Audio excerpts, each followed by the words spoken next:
المرسلين والحمد لله رب العالمين. صدق الله العلي العظيم.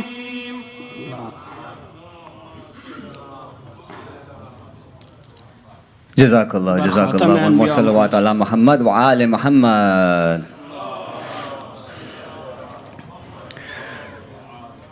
سلام کے لیے میں درخواست کرتا ہوں جناب اقبال گانجی صاحب سے کہ وہ آئیں اور مولا کی بارگاہ میں کلام پیش کریں.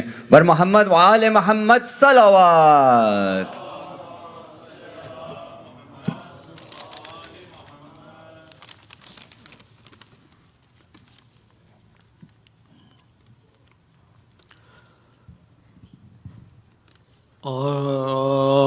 رولے شہ کربلا کو، آؤ رولے شہ کربلا کو، زندگی کا ہے زندگی کا بھروسہ نہیں ہے، جو بھی گرتا ہے اس غم میں آنسو، کوئی بیکار جاتا نہیں ہے. آؤ رولے شہ کربلا کو، زندگی کا بھروسہ نہیں ہے. جب جلے ہوں گے خیمے حرم کے، جب چھنی ہوں گے سر سے ردائیں، جب جلے ہوں گے خیمے حرم کے،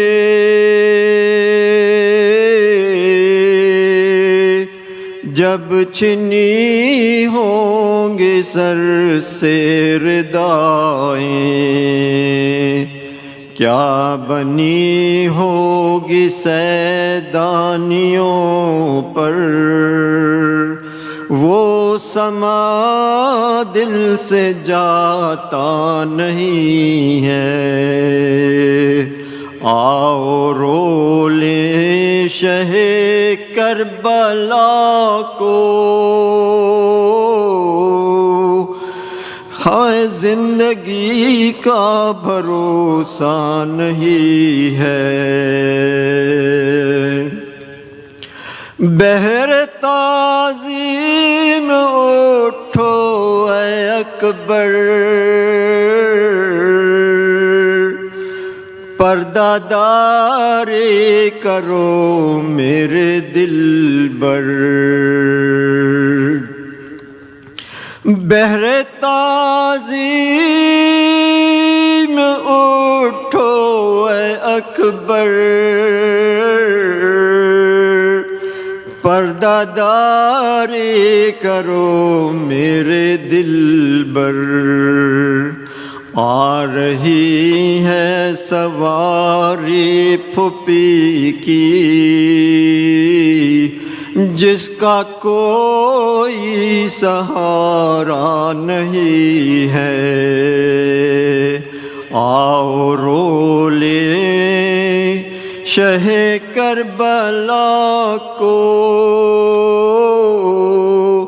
زندگی کا بھروسہ نہیں ہے. کربلا میں جو جائیں گی زینب، کیا بتائے گی بھائی کو زینب. کربلا میں جو جائیں گی زینب،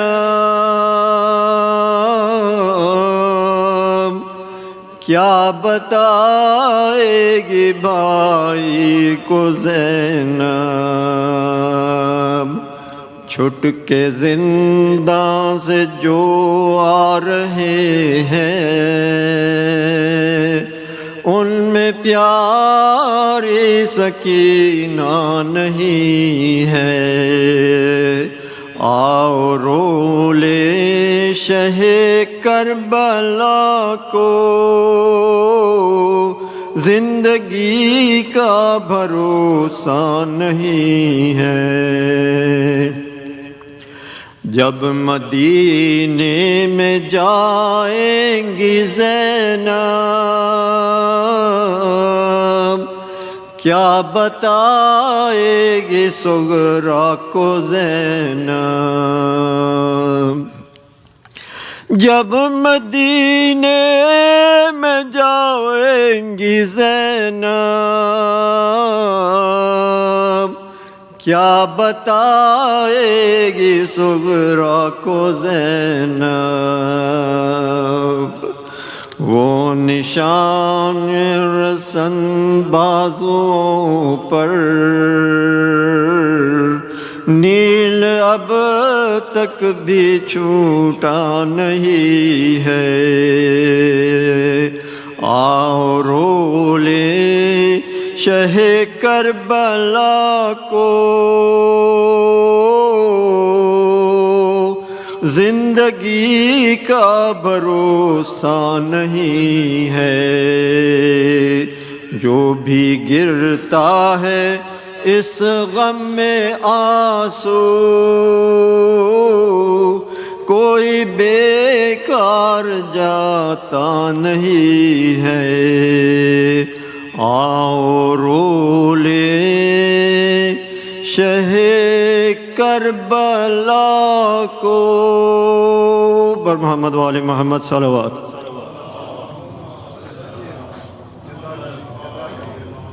جزاک اللہ، جزاک اللہ، بہت بہت شکریہ۔ ایک اور صلوات علی محمد وآل محمد۔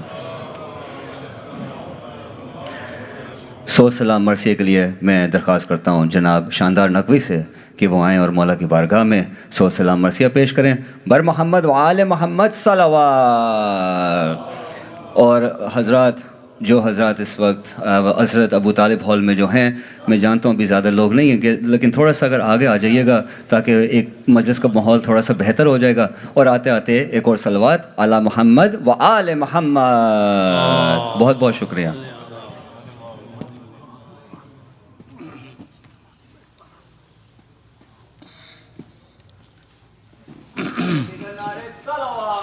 اللہم صلی علی محمد وآل محمد۔ ایک بار اور صلوات۔ اللہم صلی علی محمد وآل محمد۔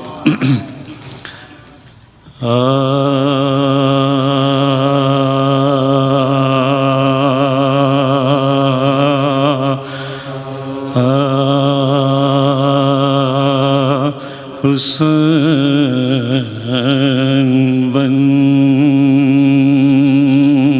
کے زمانے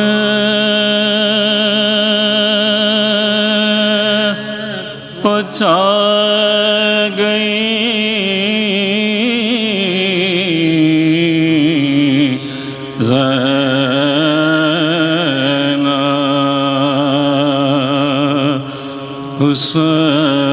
حسین بن کے زمانے چھا گئی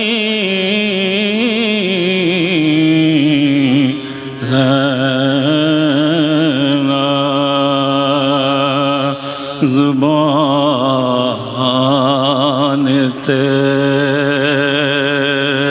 سے کوفہ ہلا گئی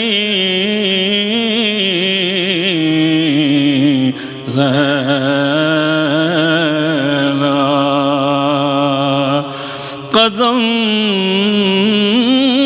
قدم پہ جلا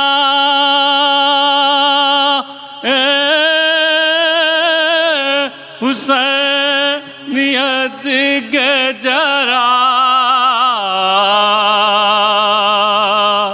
قدم قدم پہ جلا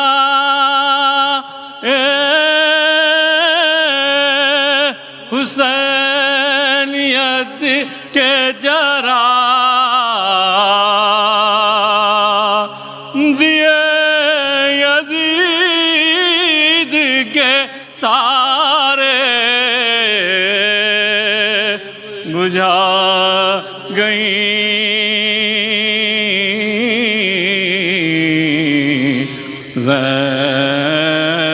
زینب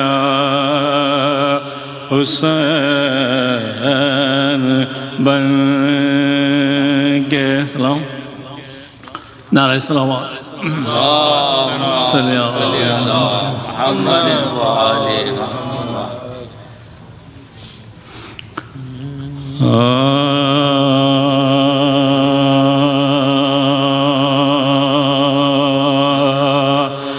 رہوں میں کیسے بھلا شکر کبریا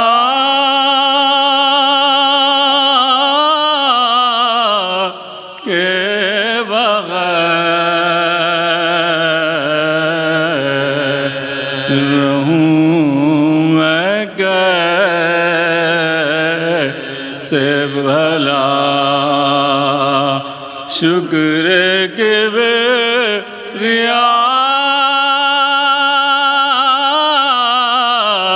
کے بغیر غم حسین مجھے دے دیا دعا کے بغیر رہوں میں در حسین کے قابل بنا دیا مجھ کو در حسین کے قابل بنا دیا مجھ کو یہ شان مرتبہ ممکن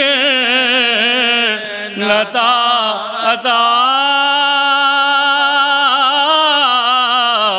کے بغیر رہوں میں کیسے بھلا ادھور دین کے ہم اہل دل نہیں کتاب کافی نہیں آل مصطفیٰ کے بغیر رہوں میں وعد ہو خیر دق خیبر ہو کے ہو بدر و حنین ملی نہ پتہ کہیں لا پتہ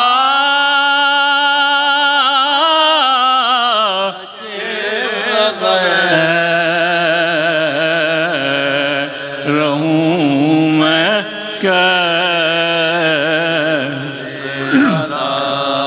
سلام ہو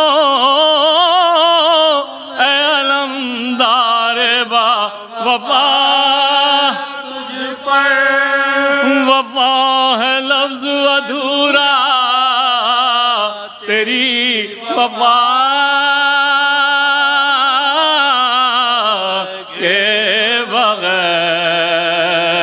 بغیر رہوں میں کیسے بھلا ہمیں یقین ہے اپنا امام قائم رہی نہ نہیں کبھی دنیا یہ رہنما کے بغیر رہوں میں کیسے نہ جان کب سے تھا فطر کو انتظار ملے نہ پر اسے شب کی عطا کے بغیر رہوں میں کیسے بلا سکینہ کہتی تھی رو رو کے پیاسے بچوں سے رہی امید نہ پانی کی اب چچا کے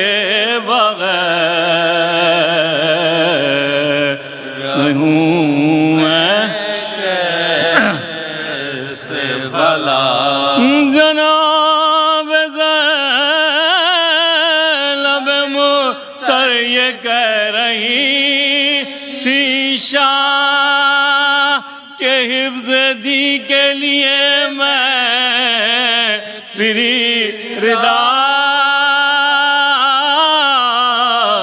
کے بغیر رہوں میں کیسے لا صلوات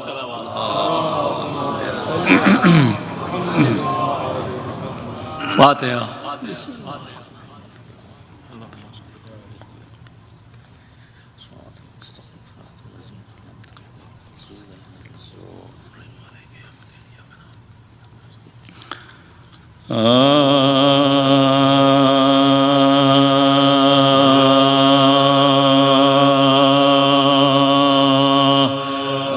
جب شہادت کا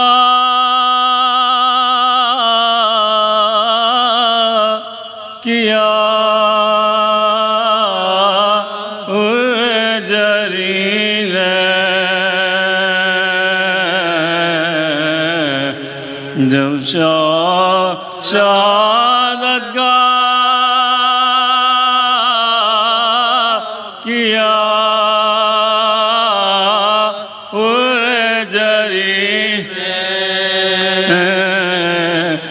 دی اس کو رضا صفت رسول عربی زینب کو بھی خیمے میں خبر دی ہے کسی اور تب رو کے یہ ارشاد کیا بنت علی اور تب رو کے یہ ارشاد کیا بنت علی نے کیا رنگ زمانہ مجھے دکھلاتا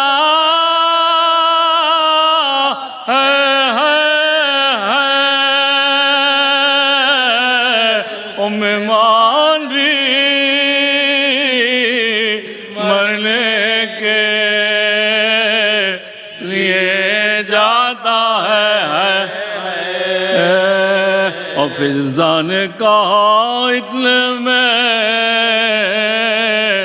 در میں آ کر اور حاضر در دولت پا ہے اب حر دلا آداب جالا تا ہے اور کہتا ہے رو کر بخشے مجھے جاگیرے جنا دختر زینب نے کہا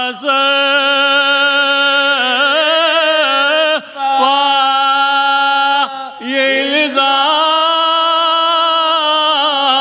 نہ لوں گے سب کچھ سے دوں گی پا رضا رنگ کی نہ دوں گی اور جا کر میری جانب سے یہ کہہ اس سے تو مرنے ابھی للہ نہ جائے میرے مہمان مرنے ابھی للہ نہ جائے میرے مہمان بے کس کا مددگار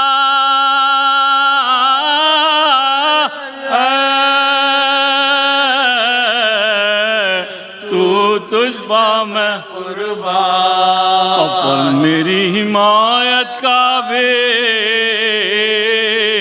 کچھ تجھ کو رہے دھیان سید کی عوض سے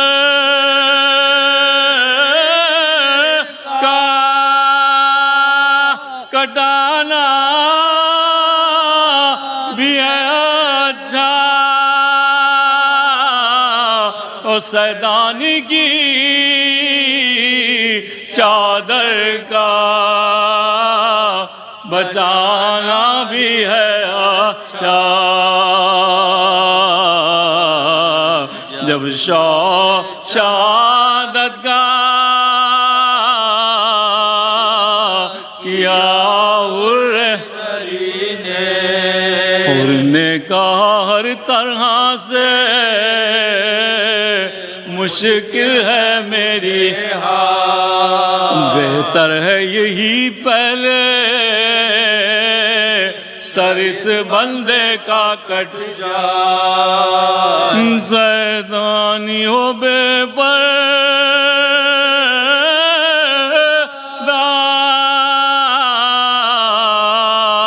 ناقا بلا اور سر پیٹ کے زینب گری اور بولی کے سر پیٹ کے زینب گری اور بولی بے چین ہے ہرشاہ میں فردوس اولا کے اور سیدانیوں رخصت کرو مہمان کو اللہ نگہبان ہر ایک بی بی پکاری حر نے کہا آقا سے بسد گریا ساری اب آخری ایک عرض ہے خدمت میں تمہاری اور آنا نہ اٹھانے کے لیے لاش ہماری اور آنا نہ اٹھانے کے لیے لاش ہماری واقعوں میں کانڈوں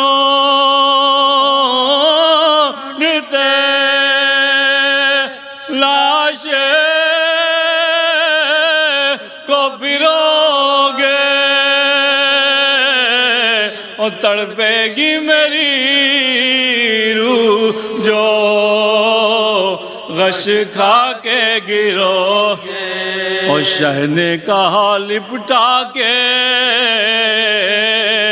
گلے حر کو مقرر اور کیا فاقوں میں کم ہو گئے ہمت بھی برابر शबीर है अब्बास है और कासिम और अकबर और कांधे पा उठा लाएंगे ये सब तुझे जाकर कांधे पा उठा लाएंगे ये सब तुझे जाकर हुर तेरे मुर्दे के उठाने को ये गम है जिसका कोई लाशाना उठाएगा वो हम हैं जब शहादत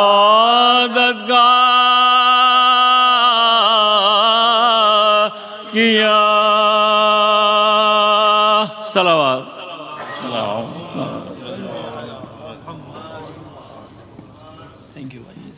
Jazakallah. One more salawat ala Muhammad wa ali Muhammad.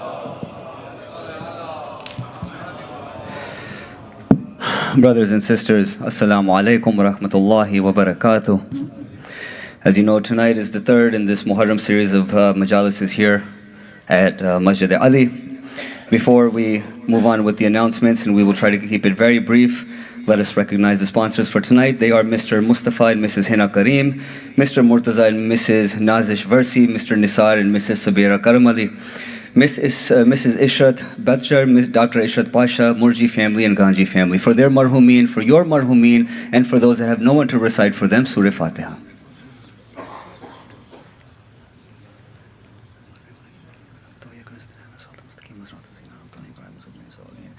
There's also a request for Dua Sehat. We have some members of the community who are ill and sick right now who are in need of our prayers. Sister for Laila Bai Lada Dinani. Dua Sehat for Sister Najma Abdi, who is the wife of Marhum, I believe, Momin Abdi, and also for Sayyid Mehdi Shah, who is in an accident and right now is in the hospital. All of them need our prayers. So let us recite this verse 62 of Surah Namal 5 times. بسم الله الرحمن الرحيم أما يجيب المضطر إذا دعاه يكشف السوء أما يجيب المضطر إذا دعاه يكشف السوء أما يجيب المضطر إذا دعاه يكشف السوء أما يجيب المضطر إذا دعاه يكشف السوء أما يجيب المضطر إذا دعاه يكشف السوء صلوا على محمد وآل Muhammad. Just a few announcements. As Dr. Mustafa Jafri said yesterday, that the community has come into a situation that we have run out of cemeteries. You all know that we have Bahisht-e-Zahra, but unfortunately there are no spots left. Masjid has now bought a new property and new plots, and they have named this new cemetery Wadi Hussain. This cemetery is in Hamilton, New Jersey. There is a price, I don't know exactly what the price was, 1.1 million. So in order to pay this off, again, the best way to do this is that there are plots that are available. They're $1,400 per plot. It's a first come, first serve.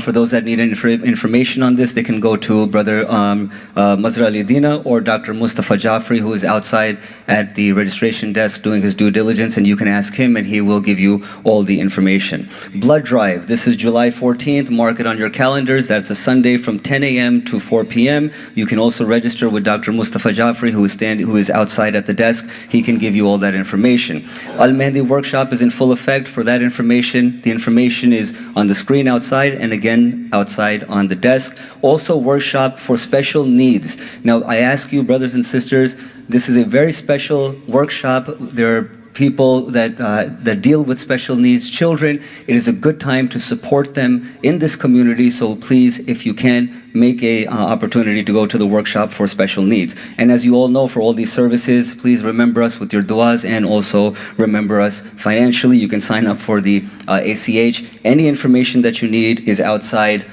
in the desk outside. For those that are interested in doing contribution for Hazrat Abbas Nazar, you can contact Brother Faisal Zaidi in the men's, and in the sisters, Sister Farwa Zaidi. Finally, Sadiq School registration is open for ages 2.5 to up to 4th grade.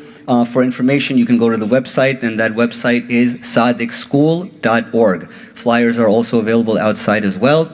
At this time, I will ask you all now to please silence your phones, and I now welcome our two respected scholars, Sheikh Amir Mukhtar Faizi and Dr. Ali Al-Hilli, to come up and address tonight's majlis. Please welcome them with salawat ala Muhammad wa ali Muhammad.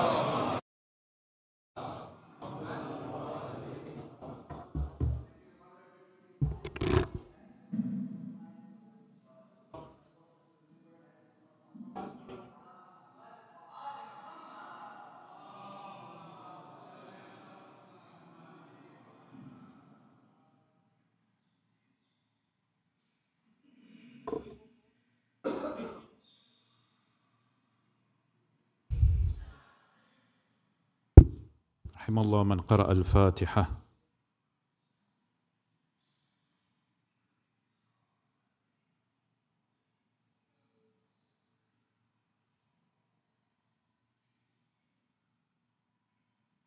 أعوذ بالله من الشيطان الرجيم. بسم الله الرحمن الرحيم.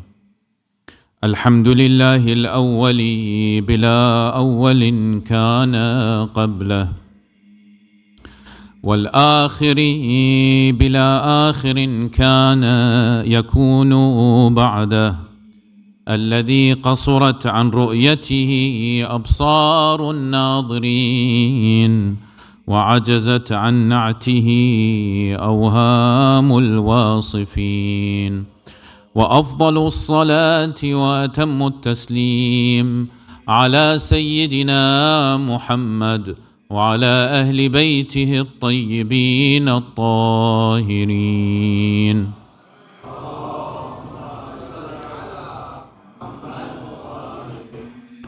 السلام عليك يا أبا عبد الله، وعلى الأرواح التي حلت بفنائك وأناخت برحلك.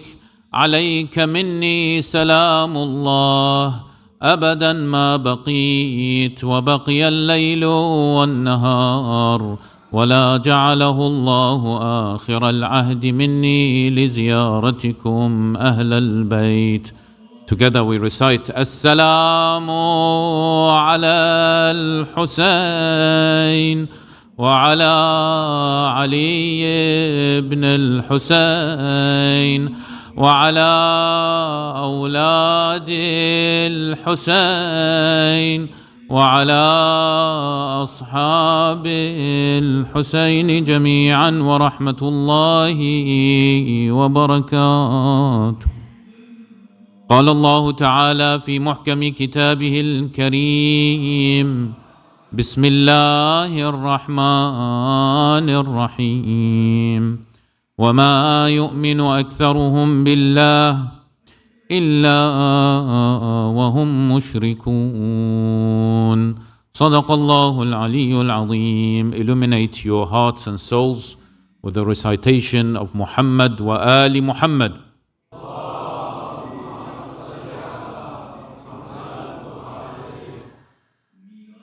My dear sisters and brothers, Assalamu alaikum wa rahmatullahi wa barakatuh.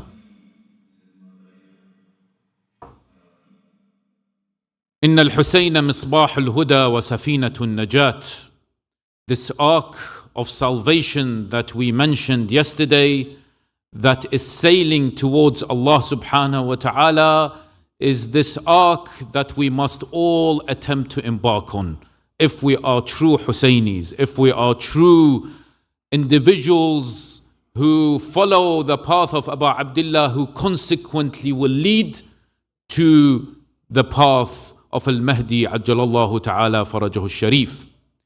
Now, yesterday, my dear brothers and sisters, we talked about how can we try to get inside the heart of a true Hussaini and find out how can we navigate this particular heart towards Allah subhanahu wa ta'ala. And we talked about observing the thoughts and trying to make sure that these particular thoughts are translated to something that will not cause any hatred, any anger. Today, my dear brothers and sisters, what we will do is look at the Tawhid of Hussain salamullahi alayhi.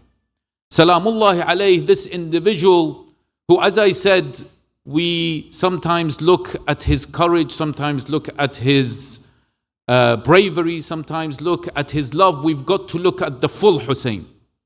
And when we delve into the heart of Hussain salamullahi alayhi, we find that he was a man of God. If I want to embark on that arc, I've got to also be a man of God. Let me take you to that particular day, the day of Arafah, in Arafat near Mecca, while it was Hajj time in 660 AH, where Abu Abdullah al-Hussein salamullahi alayhi recited Dua Arafah. And this particular dua, my dear brothers and sisters, is so godly. I wish that we gift this particular dua to our Sunni brothers and sisters. They will truly appreciate Abu Abdullah al-Hussein salamullahi alayhi by just reciting this particular dua. Let me give you some snippets of this particular dua. And the motive here is to just understand and comprehend how godly this man was. He says, Allahumma inni arghabu ilayk. Oh Allah, I willingly desire for you. وأشهد بالربوبية لك. And I testify, and when I say these, just reflect on yourself. Can you say the same things as Abu Abdullah al-Hussein? Truly in your heart? And he says, and I testify to the lordship of you, O Allah. مقرا بأنك ربي. I testify that you are my Lord, and I verify that you are my Lord. Sometimes in our hearts, Allah is missing. But Hussain salamullahi alayhi says, I testify you are my Lord, 100%. I am 100% confident. How? What is your heart saying? Is Allah present in your heart? وَإِنَّ إِلَيْكَ مَرَدِّي. And I should return to you, and I shall return to you. ابتدأتني بنعمتك. You had begun bestowing on me. قبل أن أكون شيئا مذكورا. Before I was anything worth mentioning. And then he goes on to say, وأنا أشهد يا إلهي بحقيقة إيماني. And I bear witness, O Allah, O my God, with my true belief. وعقد عزماتي يقيني. And the fortitude of the determination of my conviction. He's so convinced that Allah is one, and the Tawhid, because Allah is present in his heart. وَخَالِصِ صَرِيحِ تَوْحِيدِ. And the purity of my open belief in your oneness, O Allah. وَبَاطِنِ مَكْنُونِ ضَمِيرِ. And the essence of the secrets of my consciousness. And then he goes on, and this is so beautiful.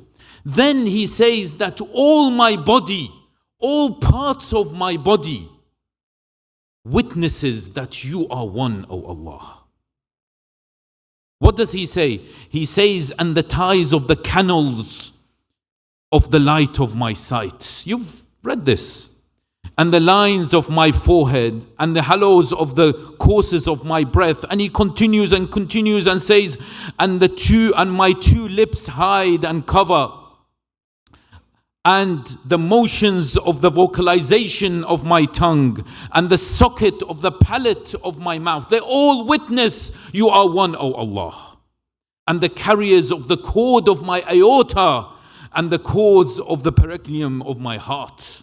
And then he continues and says the interactions of my organisms and the extremes of my fingertips and my flesh and my blood and my hair and my skin and my nerve and my sinews and my bones and my brain and my veins and all my organs witness that you are one, O Allah. And that which was pieced together during the days of my sucklings, and whatever of my body that has the ground carriers, and my sleeping, and my wakefulness, and my motionlessness, and the movements of my bowing and prostration. Everything I do, every movement I do, every breath I breathe, every sight I see, everything I hear, everything is for you, O Allah. That is the Tawhid of Hussain. Now I ask you this question. Where do we sit in that particular area? In that particular level of Tawhid? You may remember this individual called Afdal. This individual, for those of you who were not here, and I apologize for those of you who have been here the last 2 nights, for me to repeat who Afdal is. Afdal is an individual who lives in New Jersey. He's 35. He's got a wife and 2 young children. He seems to be very busy with his work. He's working extra shifts. He wants more money. He wants to save up for a nice holiday, for a nice car. He's got a few loans. He's got finance on his car. He wants to buy another car for his wife. However, he is quite stressed. He is spending quite some time procrastinating on his social media. Socially, he is not really coming to the masjid. Religiously, his salah is weak, concentration is weak, his connection with Allah subhanahu wa ta'ala is consequently also weak. Now, throughout the series, inshallah, until the 18th of July, we're going to take parts of Afdal's life and try to make sure that we address them. One of the problems he also has is that he feels empty inside. He feels down and empty. And yesterday we talked about these satanic thoughts. Remember the different thoughts you have. You have satanic thoughts, you have nafs al-ammara bis-su' thoughts. And these satanic thoughts, because of his weak soul, what Afdal is going through, he's quite down. What's going on inside Afdal is that he is questioning Tawheed. He's questioning the oneness of Allah subhanahu wa ta'ala. Is that a state that one should be ashamed of? I will say here, I will say no. You know, once I went to Canada. I was giving talks there and I was talking to some people. And I say, it's okay for our youth and anyone to actually question the existence of God. Someone told me, no, what are you talking about? This shouldn't be the case. I said, why not? Why can't we question the existence of Allah subhanahu wa ta'ala? We need to, because we need to look for the truth. And the truth is out there. Allah does exist, but it's okay to question. Especially for our youth, when they start questioning, we start to shut them up and say, no, be quiet, don't say. How can you not believe in God? Say, Baba, it's a work in progress. I do believe in God, but I need further assurance. Why? Look at Ibrahim, salamullahi alayh. Ibrahim in the Holy Quran, Prophet Ibrahim, he says, Rabbi arini kayfa tuhyi al-mawta. He's told God, this is Ibrahim. He told God, oh God, show me how you bring back the dead. What did God say? Awalam tu'min? Don't you believe? He said, Bala. Ibrahim said, Bala. Yes, I do believe. Walakin li atma'inna qalbi. I want my heart to be at rest. I want my heart to be at rest when I question. It's okay for Afdal to question. It's important to question rather than feeling down, feeling lost, feeling empty. Then the salah will be empty. then my ibadah will be empty, then my relationship will be empty, and I'll still continue to sin, because I can't ask the question of Tawhid of Allah subhanahu wa ta'ala. We have so much jewels, my dear brothers and sisters. We have Hussain, we have the Ahl-al-Bayt, we have the Quran, al-Thaqalain. The answers are all there. But it's okay to question. But make sure you question the scholars. You ask the people who know, Ahlul Ilm. Yes? You ask the Mawlana here, you ask those people who know, who will give you, inshaAllah, the right answer. And take you through a journey through the Ahlul Bayt and the Quran. So, going back to Afdal, this individual, he does not realize that his soul is crying. How many of us can relate to this? I will say sometimes in my life, previously, my soul was crying. I'm being honest with you. And it's okay. It's fine. No need to panic. It's honestly okay. My soul was crying. Afdal's soul was crying. His fitrah, this innate thing that I call a chip in in computer systems, you have a chip. You need to instigate it with some electricity so that you get something. We have a fitrah inside us which is like a chip inside us. It needs to be instigated. Yes? His fitrah is yearning to find God. You know, the people out there, and sometimes us as well now, when they have this thing inside us, their fitrah is yearning, asking questions, saying, there is a God, there is a God. What they do is sedatives. They take sedatives, alcohol, drugs, whatever, go out partying so that we can shut down this particular yearning. For us, as Muslims, yes, we don't drink, yes, we don't party, well, some people might do, but usually we shouldn't, right? But what we're doing now is with social media, we're actually putting a sedative so I can get away from reality, the yearning inside me. And that's what Afdal is doing. His heart is starving of God. It yearns towards God. And so what Afdal decides to do, he decides to, as a result of all this, he decides to go out with some friends, watch a movie, go through his phone, etc. And what Afdal needs to do, if Afdal was here, and of course when we say Afdal, it also, this is for our sisters as well, this isn't just the heart of a mu'min is no different between a male and a female. Yes, the heart is still the heart. So when I give the example of Afdal, this is also an example of for our sisters as well. So, you know when heart patients, and I know there are doctors here, when heart patients, they want to find out what's going on with their heart, they usually take a stress test, yes, to identify any blockages in their heart. What Afdal needs to do is also take what I call a spiritual stress test. Yes, he needs to take a spiritual stress test to find out if Allah is present in his heart or not. And if Allah is present, then is there someone else or something else also present in his heart? Just bear with me here. When we have our heart, the question is Allah present? If it is a yes, then is it just Allah, or are there other people in your heart? Or are there other things in your heart in addition to Allah subhanahu wa ta'ala? Because the question is, can your heart take Allah and other things, or must it just be solely for God? And the answer to this question comes from the hadith from our sixth Imam, Imam As-Sadiq salamullahi alayhi.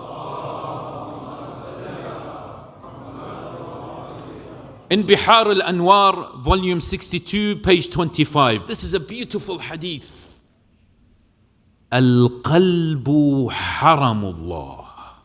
The qalb is the sanctuary of Allah. فَلَا تُسْكِنْ حَرَمَ اللَّهِ غَيْرَ اللَّهِ. Do not let anything reside in the sanctuary of Allah except Allah. Do you guys get it?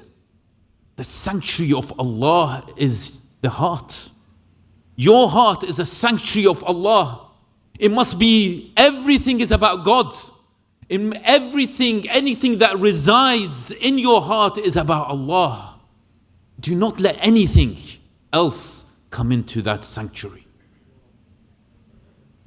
And so the question here we want to ask, or Afdal may come and ask, okay, you said I've got to do this spiritual stress test. How am I going to do it?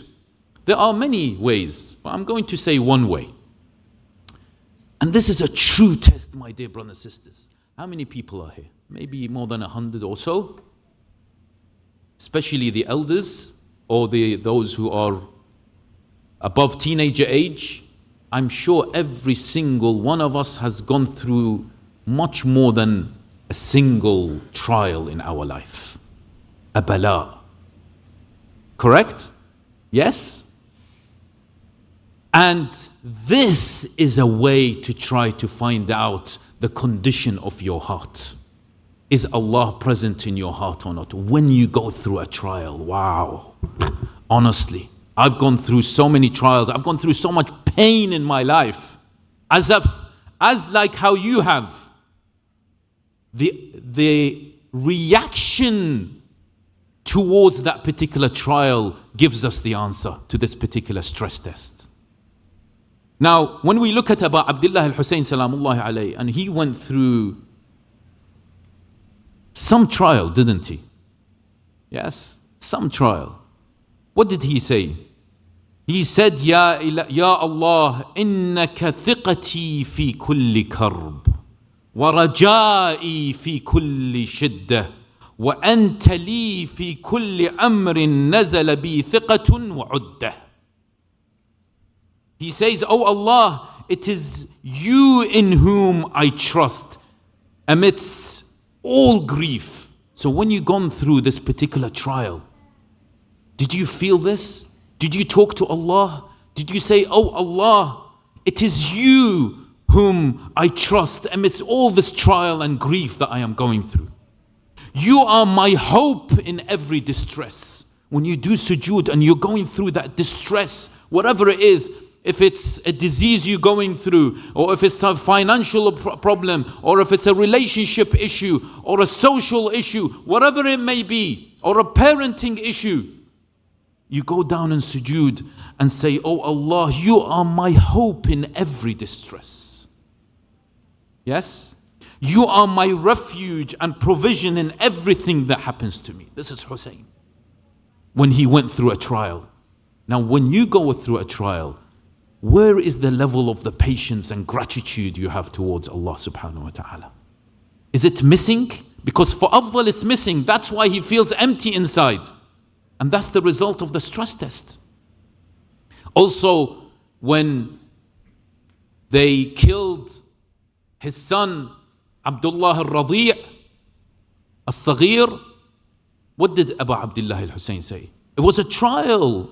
It was trial where his son, his infant baby, was massacred right in front of his eyes. A bit like how you see some of those individuals, the true mu'mineen in Palestine. When they see their babies, they see their children being killed right in front of them. And they say, Alhamdulillah. This is a stress test for your heart. What did Abu Abdullah Hussain say? He said, Hawwin alayya ma nazala bi annahu bi'aynillah. He says, what I am suffering is ease to me because it is in the eyes of Allah. Wow. So proud that I've been introduced to Hussein. This is Abu Abdullah al-Hussain. So this is a proper stress test. If you go through a trial, how do you react? Do you go back to God? Do you do gratitude to Allah subhanahu wa ta'ala? A shukr to Allah. Like how Abu Abdullah al-Hussain, when he mentioned all these, his limbs and every part of his body bears witness to Allah subhanahu wa ta'ala. And he thanked him for this. Would you send gratitude to Allah subhanahu wa ta'ala for the trial? Or would you question, why is it me? trials, my dear brothers and sisters, is not our topic today. But just very quickly, some people cannot find this internal peace because they actually feel that they are fully in control. So when you go through a trial, you say, I've got to fix everything. I've got to do everything. I'm going to make sure I become better. Yes, you've got to try your best. But then do tawakkul on Allah subhanahu wa ta'ala. You try your best and then leave everything to God because you're not fully in control of everything. Allah is fully in control of everything. Then why did Abu Abdullah Al-Hussain and we continuously say what? We say, La hawla wa la quwwata illa billah. Why do we keep on saying this? What does it mean, La hawla wa la quwwata illa billah? There's no power, there is no strength except with Allah subhanahu wa ta'ala. He has the full power. He has the full control. We don't.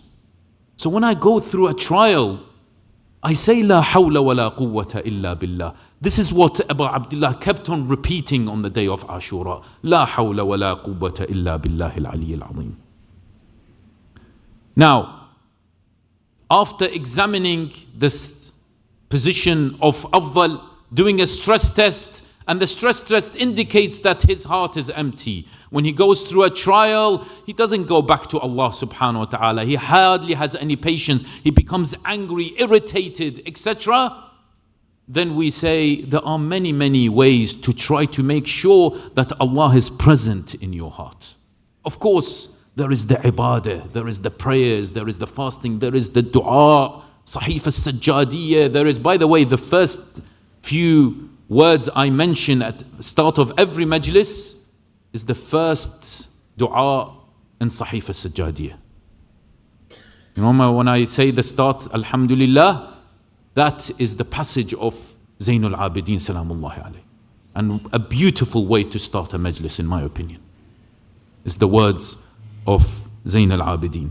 Now, there are many ways, but I have chosen 3 ways so that we can practice to make sure that Allah is present in our hearts. And these 3 ways, perhaps you might have heard or you might not have heard before, but they are not, of course, exclusive. There are many other ways.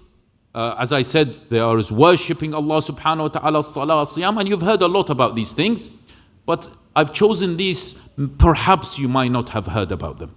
And so inshallah, when we leave this majlis today, we're going to try to practice them so that we can make sure that Allah subhanahu wa ta'ala is present, and only Him is present in the sanctuary, in His sanctuary in our heart. That is our goal. Sallu ala Muhammad wa ali Muhammad.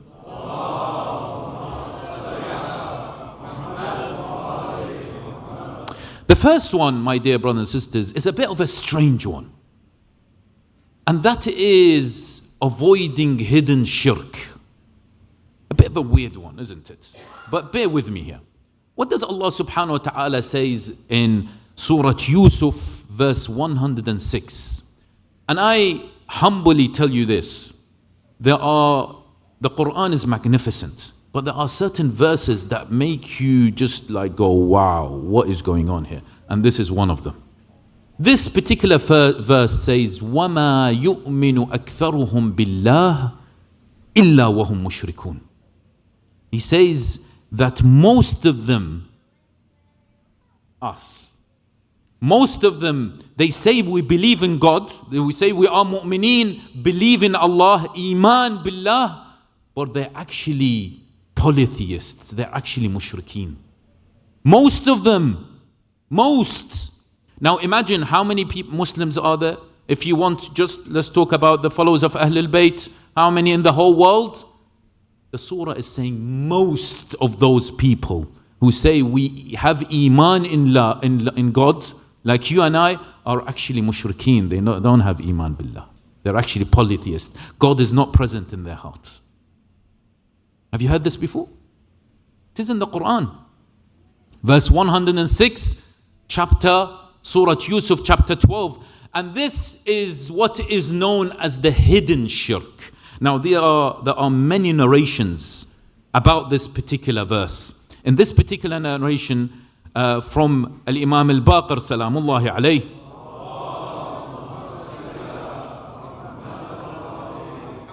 He says in Al-Kafi, volume 2, page 292, he says people are monotheistic in their worship, in their ibadah, but their obedience to other than Allah, they enter into polytheism. So when I come for ibadah, Allahu Akbar, I'm worshipping Allah. When someone comes and tells me, excuse me, Ali, what are you doing? So I'm worshipping God. But in our obedience to Allah, no, actually we worship other than Him. I'll explain more. Also, this is a really interesting hadith from our sixth Imam in Safinatul Bihar, volume 1, page 697. He says that polytheism, this hidden shirk in man is more hidden and latent than the movement of a black ant on a black stone at night. A black ant on a black stone at night. It's so hidden, isn't it? This is hidden shirk. What is this hidden shirk? Now, I'm going to give you 2 examples because I don't have much time. I have to move on. But I invite you to go and read more about this particular verse and hidden shirk. The first one is actually quite simple. It's sinning. Why? Because when you sin, when you do dhanb, you're actually being obedient to who?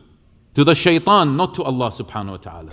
So you're doing shirk here. Do you understand? So when you are doing sinning, you're being obedient to the shaitan and not to Allah subhanahu wa ta'ala. And number 2, and this is the one that is quite critical, is that we tend to do what? We tend to praise or call people before Allah for favors. What does the hadith say in volume 69, page 99, Al-Kafi, 200? In our narrated by our sixth Imam, he says, if it were not for Allah's favors upon me, though so and so, I will have perished. So some people say this, say, قال هو يقول الرجل لولا فلان لهلكت. If it wasn't for this surgeon, so when you go to the surgeon, heart surgeon, and he does a heart surgery, and you say, doctor, if it wasn't for you, I would have died. This is hidden shirk. Allah is not in your heart. Where is God in all this? Hello? Where is God in all this? So He is the one who saved your life? Or He's a vessel working on behalf of Allah? So the Imam says the best way to say this is important, what we say and it reflects how we feel. He says, if it was not for Allah's favor upon me, through this heart surgeon, I will have perished. Can you see the difference? If it was not for Allah's favor upon me, through the heart surgeon, then I would have been perished. Not, if it wasn't for the heart surgeon, I would have been perished. Where is Allah? Because He's missing in the heart, isn't He? And some people will say, if it wasn't for you helping me out in my, in last time, calling me out or whatever, then I would have been this and this.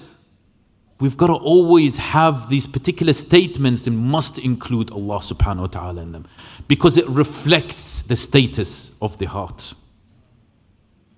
There's another hadith from our sixth Imam. He says, and he's talking to Jabir, he says, Ya Jabir. And he defines who a true Shi'i is. Go back to our hadith and find out who is a true follower of Ahlul Bayt. He says that whoever obeys Allah is our friend, and whoever disobeys Allah is our enemy. Our guardianship is attained only through deeds and piety. Whoever obeys Allah, just Allah, is our friend. And whoever disobeys Allah is our enemy. He didn't say Allah and etc. Allah and, no, it's just God. Everything is about God. The sanctuary is going to be about, the whole sanctuary is God in your heart. That is a true mu'min. So this is hidden shirk, and that's number one. The first way in order for us to make sure that Allah subhanahu wa ta'ala is present in our heart. Sallu ala Muhammad wa ali Muhammad.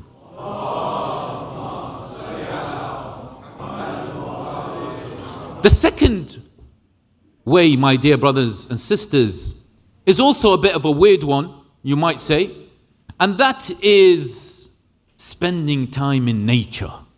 Now, some people say, well, that's a bit obvious, but let me give you some statistics. Yale Environment 360 reports over half of American adults report spending 5 hours or fewer outside in nature every week. 5 hours or fewer in nature every week. In Children's Health Defense, it reports that 50% of children spend less than 1 hour outside daily. What tends to happen is that you go to school, classrooms, etc. They come back home and they do their homework, watch TV, probably on the phone, might go out a bit, and so they spend less than 1 hour outside daily. But when we go back to the Holy Quran, my dear brothers and sisters, we find that Allah subhanahu wa ta'ala emphasizes about His creation out there in nature. This is so beautiful, and I know this is obvious, and please don't be offended in me stating the obvious, but it's so critical and important. If we want to make sure that our heart is God, has God in it completely, then we've got to make sure that we spend some time in nature, and not just spend some time, but actually contemplate on the creation of Allah subhanahu wa ta'ala. And that's the critical thing. What does Allah subhanahu wa ta'ala says in chapter 3, Ali Imran, verse 191? He says, الَّذِينَ يَذْكُرُونَ Allah. He's talking about those people who use their intellect. He says, الَّذِينَ يَذْكُرُونَ اللَّهَ قِيَامًا. Those who mention God, remember Allah when they are standing, قِيَامًا وَقُعُودًا, when they're sitting down, وَعَلَى جُنُوبِهِمْ, and when they are lying down, وَيَتَفَكَّرُونَ فِي خَلْقِ السَّمَاوَاتِ وَالْأَرْضِ. They're always in contemplation, always reflecting on the creation of Allah subhanahu wa ta'ala. You know, I don't know, we have this in London. People walk while they're looking on their phone. I promise myself, I gotta stop doing that. I used to do that as well. But I've actually made an effort, genuinely made an effort. And sometimes you get these thoughts. Remember the thoughts we talked about? Oh, this is so boring. Why can't you just take your phone out? Why don't you just try to listen to something? We can't be alone. It's so difficult these days for us to just sit still. How many of us here have, when they eat a meal, the proper meal, when you have dinner, you just sit down, look at the meal, look at the colors, look at the creation of Allah, look at the food, smell it, especially if it's a good curry, right? You smell it well, and then just eat and contemplate and reflect on what you're eating. But no, we've got to either have someone to talk to, we've got to switch on the TV, either have our phone beside us, listen to something. We've got to get distracted. We can't just sit still. When we walk, we've got to do something. Why not just look at the samawati wal ard? This is what the ayah is saying. Those who reflect on the creation of the heavens and the earth. Just look at the samawati wal ard. Look at the trees, look at the birds, look at the animals. I know this is simple, but how many of us actually do it? Because the creation of God is all out there. The complexities of all these creations is all out there. Do you know also something really extraordinary? Is in chapter 6 verse 38. What does Allah subhanahu wa ta'ala say? He says, وَمَا مِن دَابَّةٍ فِي الْأَرْضِ وَلَا طَائِرٍ يَطِيرُ بِجَنَاحَيْهِ إِلَّا أُمَمٌ أَمْثَالُكُمْ. Wow. Do you know what this verse says? I'm seeing some sleepy faces. Sallu ala Muhammad wa ali Muhammad. Three.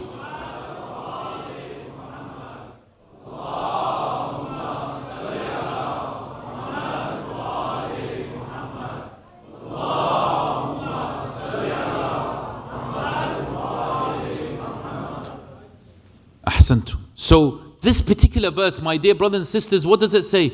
It says that there is no creature on the earth or bird that flies with its wing except that there are communities like you. Did you know that all the animals, all the creatures have actually communities? Umamun amthalukum. They have ummah, they have communities, they communicate, they have their own language, they speak to each other, they interact, they protect each other, they love each other, they reproduce. They have communities out there. Allah says in the Quran, He says, وَلَا طَائِرٌ يَطِيرُ بِجَنَاحَيْهِ إِلَّا أُمَمٌ أَمْثَالُكُمْ. It's like you guys. It's talking to us. Like you guys, you have communities. The birds have communities. The ants have communities. The bees have communities. They all have a community. And they all care for each other. Probably better communities than us. And honestly, they have accountability as well. Did you know this? Because Allah subhanahu wa ta'ala says, مَا فَرَّطْنَا فِي الْكِتَابِ مِنْ شَيْءٍ ثُمَّ إِلَىٰ رَبِّهِمْ يُحْشَرُونَ. Then they will come back to me. And they have accountability. It's a different form of accountability because they don't have intellect. But it's their accountability. They have communities and they have accountability. This is nature. And it's all out there. But we're spending on this, aren't we? This is more important. And I want to take you just very quickly to Sermon 185 of Nahj al-Balagha. How many of us have read this particular sermon where Amir al-Mu'mineen Salamullah alayhi talks about what? Talks about the ant. Have you guys heard of this? Sermon one part of it, he talks about the ant. How magnificent this creature is. He spends time in his sermon explaining the ant. And he says, he's talking about those people who have been misguided. He says, had they pondered over the greatness of His power, Allah, and the vastness of His beauty, and that they have returned to the right path, etc. And then he says, do they not see the small things He has created? He's talking to those who their heart is empty. He says, have you not seen these stuff, the small things that Allah has created? Yes? How He strengthened their system and opened for them hearing and sight and made for them bones and skins. Look at the ant with its small body and delicate form. And then he goes on and on and on. And last Ramadan, I went deeper into this particular sermon. This is the ant. Amir al-Mu'mineen is talking about the ant. And you say, oh, this is cliche. No. Go and delve into the world of the ants. You'll find that they have 16,000 different species. Not how many ants. We have billions and billions of ants. But there's 16,000 different species. The queen only reproduces. She rules a colony. Did you know in their community they have soldiers? Protectors? Yes. They have security guards. And they have garbage collectors. And they have gardeners. They have a community. Go and read about them. And Allah subhanahu wa ta'ala has given them so much. They work together, they build the colony, they're actually one of the few creatures on earth that they do farming like human beings. When we do cows, they do farming as well of other creatures. They have such superhuman strength. And they are as old as dinosaurs. They are 130 million years old, the ants. Next time when you see an ant in your kitchen, especially our sisters, don't just kill it. Get that spray to kill it. No, comprehend. Reflect on the creation of Allah subhanahu wa ta'ala. This ant is extraordinary. I am not telling you this. Your Amir is telling you this. And finally, the third point. So the first point was avoid hidden shirk. Examine the heart. Is there something else or someone else in your heart? Right? Number 2 was have that relationship with nature. And number 3, finally, because I'm running out of time, remove hate from your heart. Remember I said there are many ways, but I've chosen only these 3. And replace it with love. Allah subhanahu wa ta'ala says in chapter 59 verse 10, He says, وَالَّذِينَ جَاءُوا مِن بَعْدِهِمْ يَقُولُونَ رَبَّنَا اغْفِرْ لَنَا وَلِإِخْوَانِنَا الَّذِينَ سَبَقُونَا بِالْإِيمَانِ وَلَا تَجْعَلْ فِي قُلُوبِنَا غِلًّا لِلَّذِينَ آمَنُوا. Oh Allah, do not create this animosity, this hatred in our hearts towards the other mu'mineen.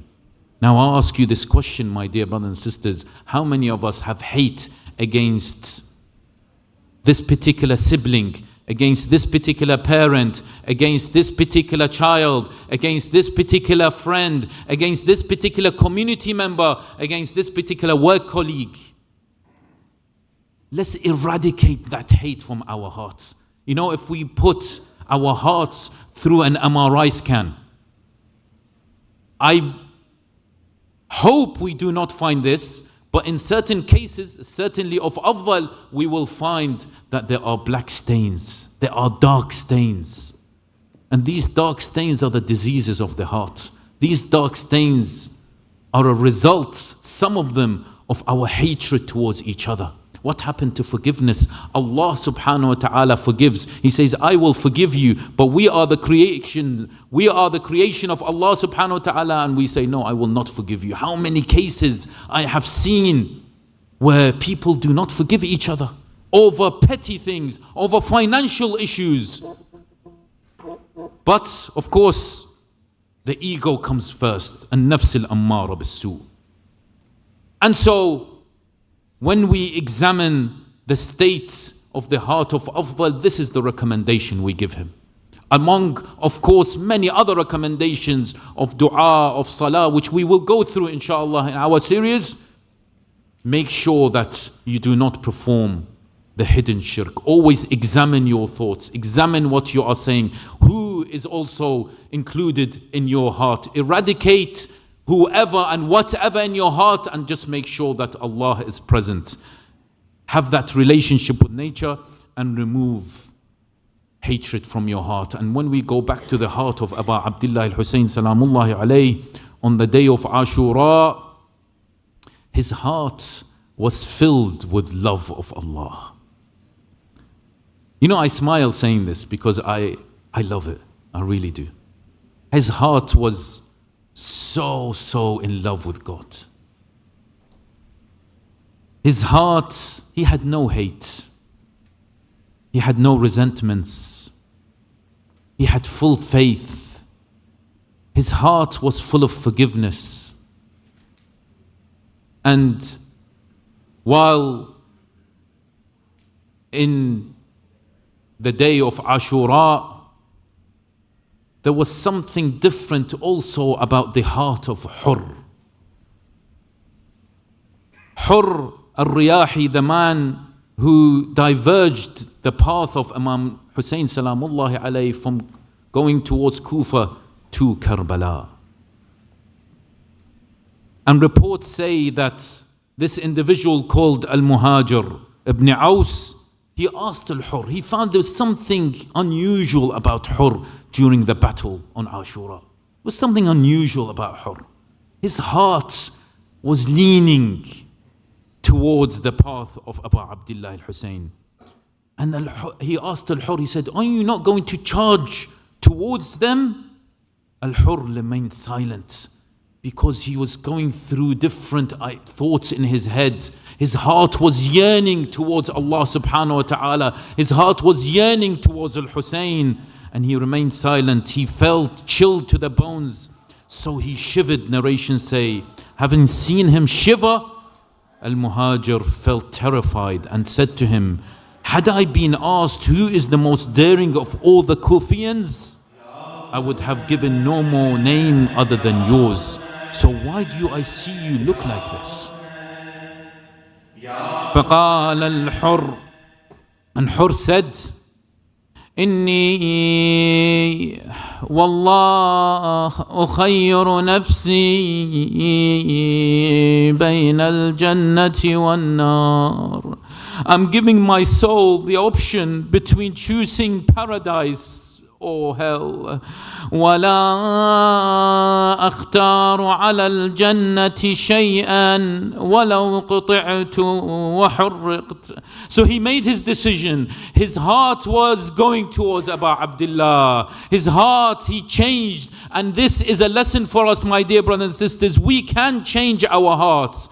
If our heart is not towards Abu Abdullah, if our heart is not yearning towards God, then it is not too late. We can change like Al-Hurr. And Hurr made his decision. He says, I do not prefer anything over paradise, even if it means I will burn alive. Having said so, he beat his horse in the direction of Abu Abdullah. I want you to imagine this. Just close your eyes and imagine this scenario. This individual who changed his course. This individual who saw the haqq. He is going towards Allah.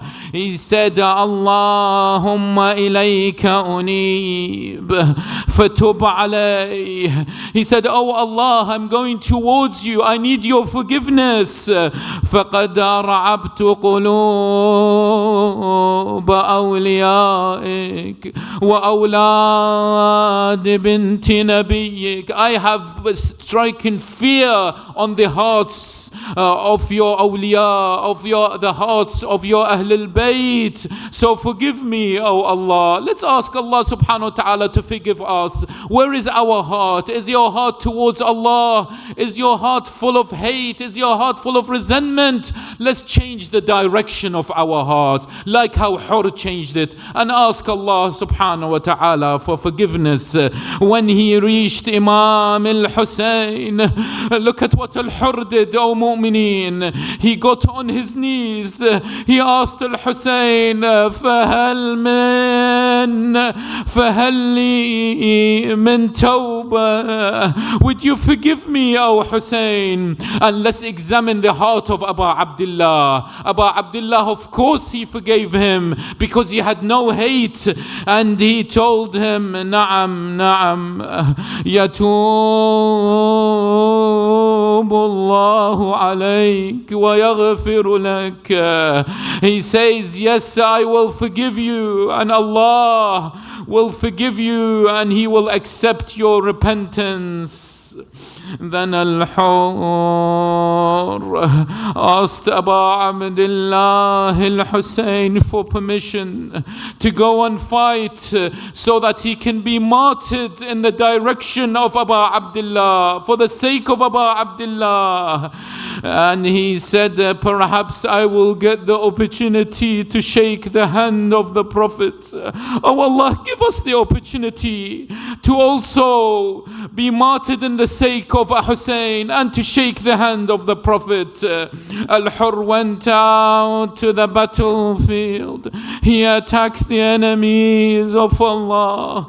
He killed many until he was struck. Then the companions brought the body of Al-Hurr to Imam Al-Hussein. The Imam said, while wiping the dust from Al-Hurr's face, and he was breathing his last breaths, and he was then martyred, Al-Hussein said, for your mother has named you well, as Hurr means free in this life and the hereafter. ولا حول ولا قوة إلا بالله العلي العظيم. وسيعلم الذين ظلموا أي منقلب ينقلبون والعاقبة للمتقين. ولا حول ولا قوة إلا بالله العلي العظيم. Raise your hands in supplication, my dear sisters and brothers. These are the moments where Allah subhanahu wa ta'ala accepts our du'as. Oh Allah, بحق محمد وآل محمد, accept our majalis, Ya Allah. Oh Allah, بحق محمد وآل محمد, free the people of Palestine, Ya Allah. O Allah, بحق محمد وآل Muhammad, destroy all the oppressors in the world, Ya Allah. O Allah, بحق محمد وآل Muhammad, destroy the Zionist regime, Ya Allah. O Allah, بحق محمد وآل Muhammad, give shifa to all the mu'mineen all around the world, Ya Allah. O Allah, بحق محمد وآل Muhammad, make us among the community of Al-Mahdi, Ya Allah. O Allah, بحق محمد وآل Muhammad, hasten the arrival of the 12th Imam, عجل الله تعالى فرجه الشريف. أقول قولي هذا وأستغفر الله لي ولكم، والسلام عليكم ورحمة الله وبركاته. صلوا على محمد وآل محمد.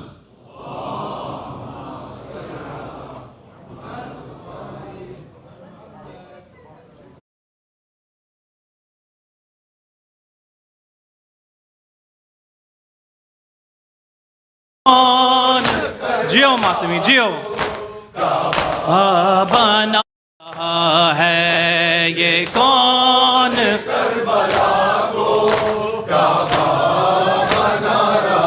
توحید کو یہ کس کا سجدہ بچا رہا ہے، یہ کون کربلا کو کعبہ بنا رہا ہے، یہ کون کربلا کو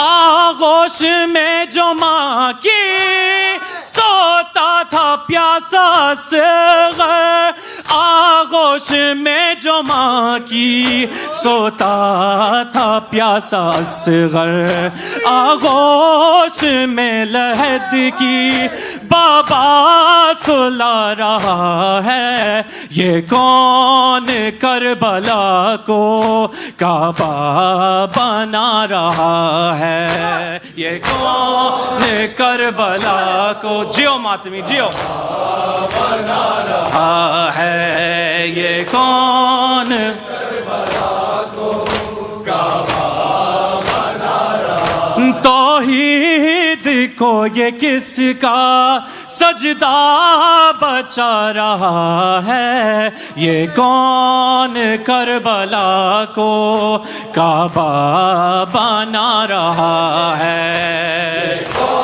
جیو ماتمی جیو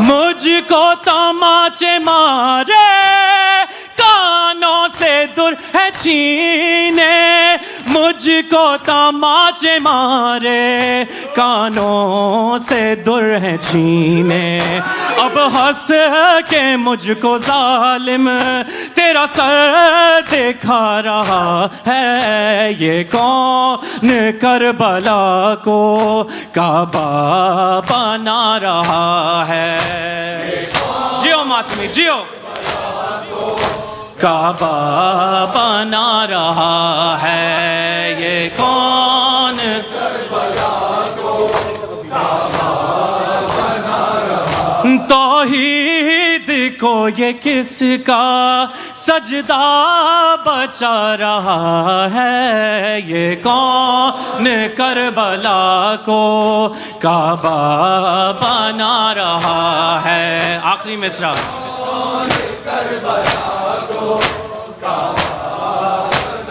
بیٹوں کا دے کے صدقہ اور بہنوں کی ردائیں، بیٹوں کا دے کے صدقہ اور بہنوں کی ردائیں، روزے ازل کیا جو وعدہ نبھا رہا ہے، توحید کو یہ کس کا سجدہ بچا رہا ہے، یہ کون کربلا کو کعبہ بنا رہا ہے، یہ کون کربلا کو کعبہ بنا رہا ہے، یا حسین یا حسین یا حسین یا حسین یا حسین یا حسین یا حسین یا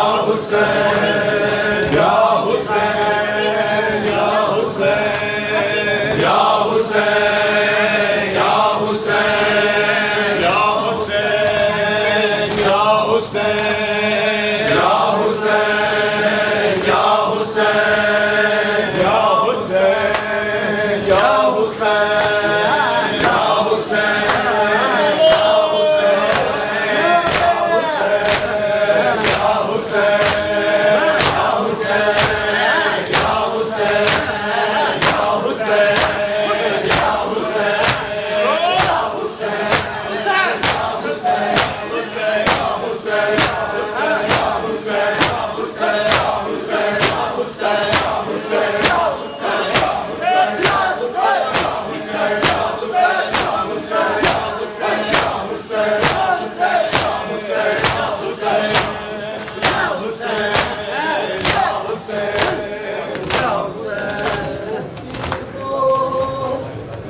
غربتی میں قتل ہو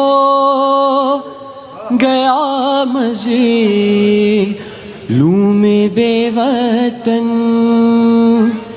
میں بھائی بھائی کہتی تھی لاشا بہن بہن، میں بھائی بھائی کہتی تھی لاشا بہن بہن، میں بھائی بھائی کہتی تھی لاشا بہن بہن، میں بھائی بھائی کہتی تھی لاشا بہن بہن، میں بھائی بھائی کہتی تھی لاشا بہن بہن، تیروں پہ تھا رکھا ہوا لاشا حسین کا، ڈوبا ہوا لہو میں تھا کرتا حسین کا، آواز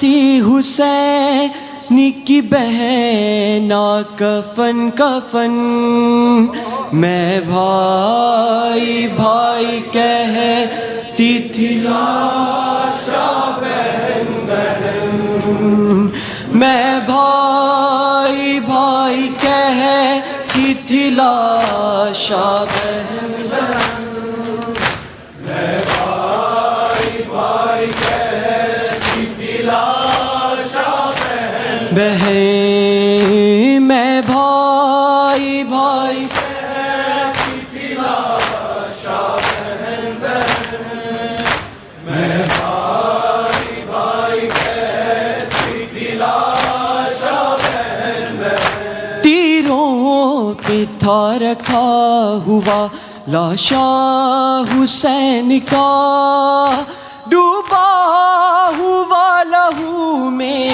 تھا کرتا حسین کا، آواز تھی حسین کی بہنا کفن کفن، میں بھائی بھائی کہتی تھی لاشا بہن بہن، میں بھائی بھائی کہتی تھی لاشا بہن بہن، میں بھائی بھائی کہتی تھی لاشا بہن بہن، آئی ناراض دو گھڑی پردیس کی فضا، کنبہ شہید ہو گیا میرا گھر اجڑ گیا، پردیس دیس غیر کا اپنا وطن وطن، میں بھائی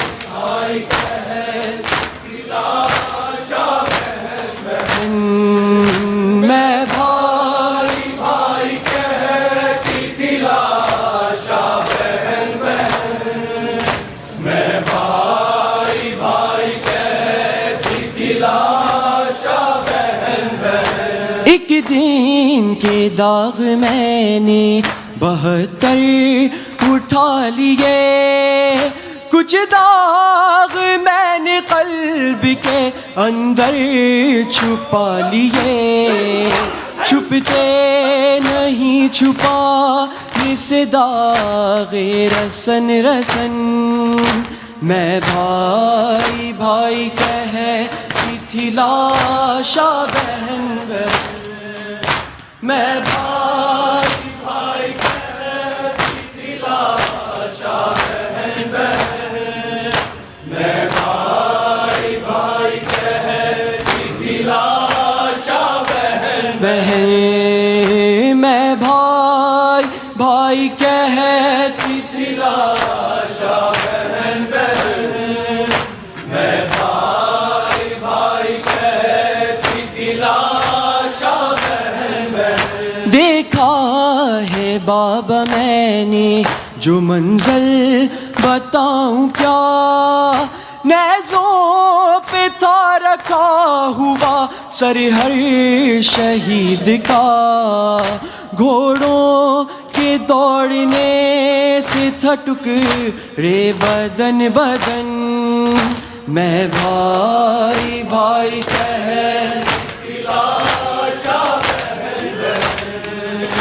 میں بھائی بھائی کہتی تھی لاشا بہن بہن، میں بھائی بھائی کہتی تھی لاشا بہن بہن، برچھی کلے جے علی اکبر میں جب لگی، بابا کو دی صدا کبھی آواز مجھ کو دی، کہتا تھا سینہ تھام کے اماں چبھن چبھن، میں بھائی کہتی لاشا بہن بہن، میں بھائی بھائی کہتی لاشا بہن بہن، میں بھائی بھائی کہتی تھی لاشا بہن بہن،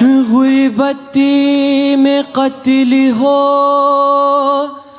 گیا مظلوم بے وطن،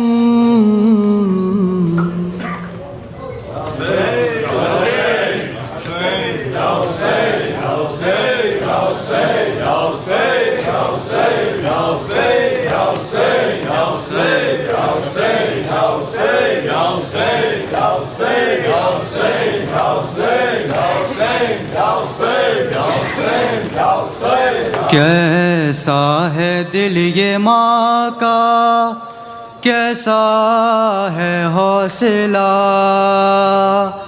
کیسا ہے دل یہ ماں کا، کیسا ہے حوصلہ، آؤ بتاؤں تم کو کہتی ہے کربلا، کیسا ہے دل یہ ماں کا، کیسا ہے حوصلہ، کیسا ہے دل یہ ماں کا، کیسا ہے حوصلہ، کیسا ہے دل یہ ماں کا، کیسا ہے حوصلہ، کیسا ہے دل یہ ماں کا، کیسا ہے حوصلہ، آؤ بتاؤں تم کو کہتی ہے کربلا، کیسا ہے دل یہ ماں کا، کیسا ہے حوصلہ، کیسا ہے دل یہ ماں کا، کیسا ہے حوصلہ، آؤ بتاؤ تم کو کہتی ہے کربلا، آؤ بتاؤں تم کو کہتی ہے کربلا، کیسا ہے دل یہ ماں کا، کیسا ہے حوصلہ، کیسا ہے دل یہ ماں کا، کیسا ہے حوصلہ، یہ ماں ہے ام لیلا اکبر جوان کی، یہ ماں ہے ام لیلا اکبر جوان کی، بیٹے کا ٹوٹتے دم جو دیکھتی رہی، بالوں میں خوب سر کا جس نے لگا لیا، آؤ بتاؤں تم کو کہتی ہے کربلا، کیسا ہے دل یہ ماں کا، کیسا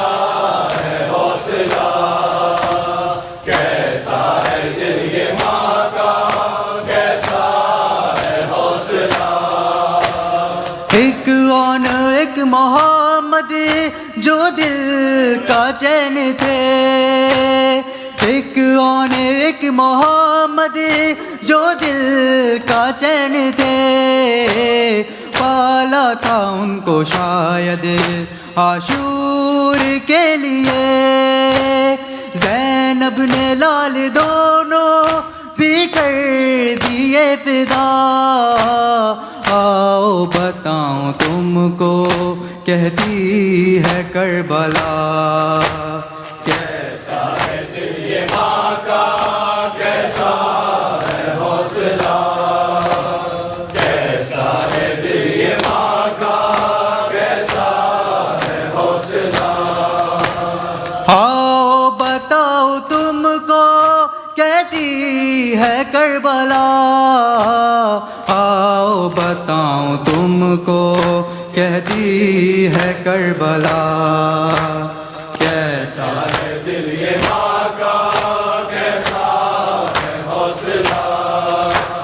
کیسا ہے دل یہ ماں کا کیسا ہے حوصلہ. گٹھری کھلی تو ماں کا تقسیم تھا جگر. گٹھری کھلی تو ماں کا تقسیم تھا جگر. ٹکڑوں پہ لال کے جب اس کی پڑی نظر پروان شکر کا تب سجدہ ادا کیا. آؤ بتاؤں تم کو کہتی ہے کربلا. کیسا ہے دل یہ ماں کا کیسا ہے حوصلہ. کیسا ہے دل یہ ماں کا کیسا ہے حوصلہ. 6 ماہ کے پسر کو کہتی رہی رباب. 6 ماہ کے پسر کو کہتی رہی رباب. میدان میں مسکرانا ہے میرے مہتاب. اصغر گلے پہ کھاؤ جب تیر حرملا.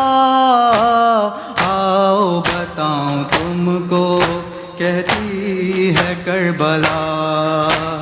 کیسا ہے دل یہ ماں کا کیسا ہے حوصلہ. کیسا ہے دل یہ ماں کا کیسا ہے حوصلہ. آؤ بتاؤ تم کو کہتی ہے کربلا. آؤ بتاؤں تم کو کہتی ہے کربلا. کیسا ہے دل یہ ماں کا کیسا ہے حوصلہ. کیسا ہے دل یہ ماں کا کیسا ہے حوصلہ. سب ماؤں سے ہے افضل مادر حسین کی. سب ماؤں سے ہے افضل مادر حسین کی. بیٹے کا صاف مقتل بالوں سے کر گئی. گودی میں سر کٹا ہے جس کی حسین کا. آؤ بتاؤں تم کو کہتی ہے کربلا. کیسا ہے دل یہ ماں کا کیسا ہے حوصلہ. آخری مصرع. کیسا ہے دل یہ ماں کا کیسا ہے حوصلہ. یہ ماں ہے پاک دامن مسلم بھی نوگر. یہ ماں ہے پاک دامن مسلم بھی نوگر. کوفے سے لال جس کے آئے نہ لوٹ کر.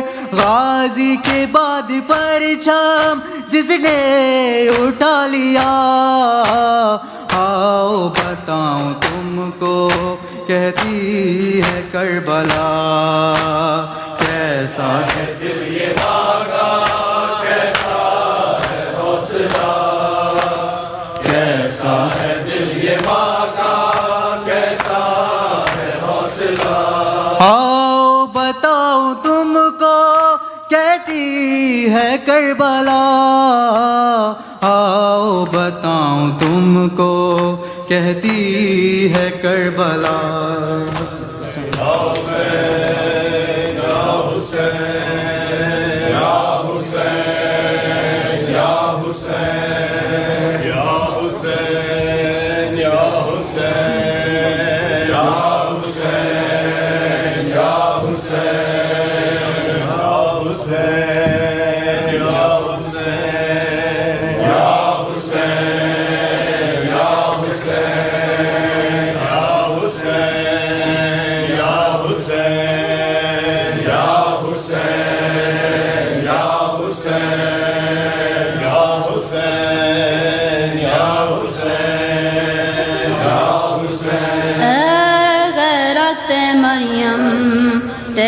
بازار میں جانا اے غیرت مریم تیرا بازار میں جانا اے غیرت مریم تیرا بازار میں جانا اے غیرت مریم تیرا بازار میں جانا مریم تیرا بازار میں جانا اے غیرت مریم تیرا بازار میں جانا اے غیرت مریم تیرا بازار میں جانا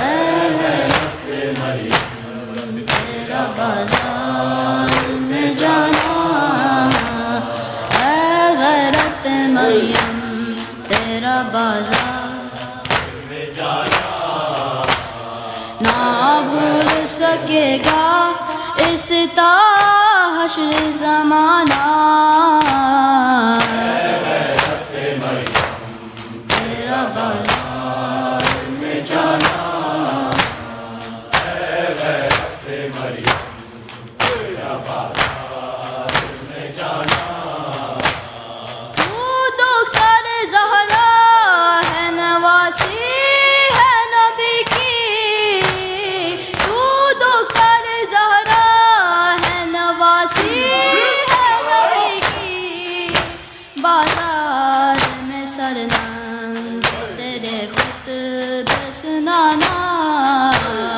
اے غیرت مریم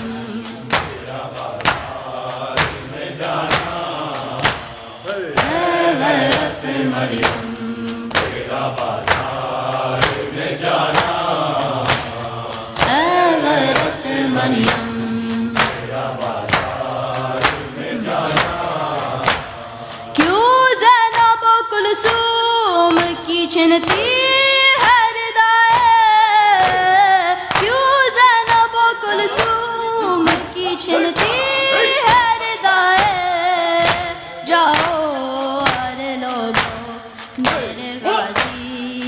بلانا اے غیرت مریم تیرا بازار میں جانا اے غیرت مریم تیرا بازار میں جانا اے غیرت مریم تیرا بازار میں جانا اے غیرت مریم تیرا بازار میں جانا اب خاک پہ سوئے گی سکینہ تیری کیسے اب خاک پہ سوئے گی سکینہ تیری کیسے تا تو نے سکھایا اس سینے پہ سلانا اے غیرت مریم